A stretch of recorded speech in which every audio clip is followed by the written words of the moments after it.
नमस्कार मित्रांनो, जय श्रीराम। तर मित्रांनो, आज आपल्या कानपोली गावात गावदेवी मंदिर ते श्रीराम मंदिर येथे अक्षत कलश यात्रा संपन्न होणार आहे, निघणार आहे। तर चला आज आपण त्या यात्रेमध्ये सहभागी होऊ आणि तुम्हाला पण दाखवतो कशा प्रकारे आमच्या गावातून यात्रा निघते। लोकाविरामं रणरंगधीरं राजीवनेत्रं रघुवंशनाथं कारुण्यरूपं करुणाकरन्तं श्रीरामचन्द्रं शरणं प्रपद्ये श्रीरामचन्द्रं शरणं प्रपद्ये श्रीरामचन्द्रं शरणं प्रपद्ये। श्रीराम जय राम जय जय राम। प्रभु रामचंद्र की जय।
टाकलं ना अगोदर.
जय श्रीराम बोला.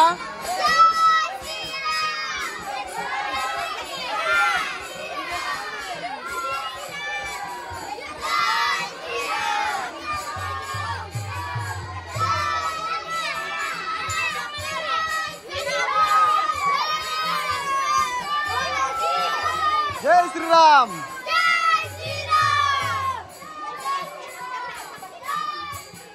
डीजे काय झाला परतीचे वाटतं.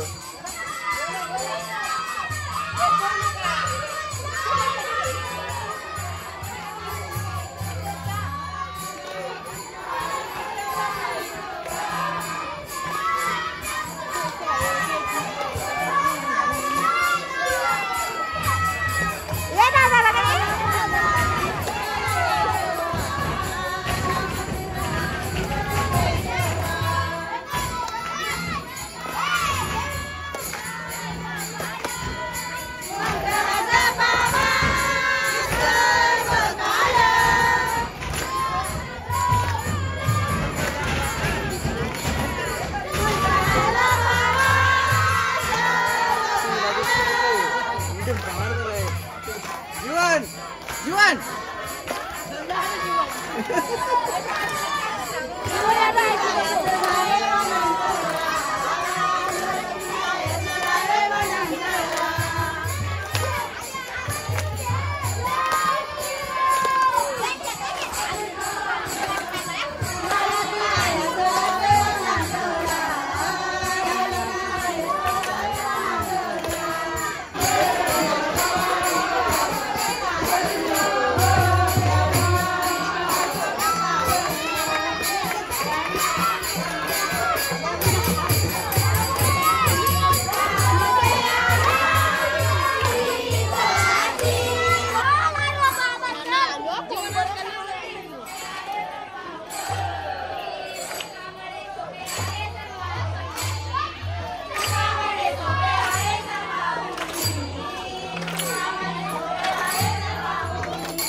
आज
तुला त्यावेळेस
भक्त या कानपुरीचे मिळून आपण ही शोभायात्रा काढली.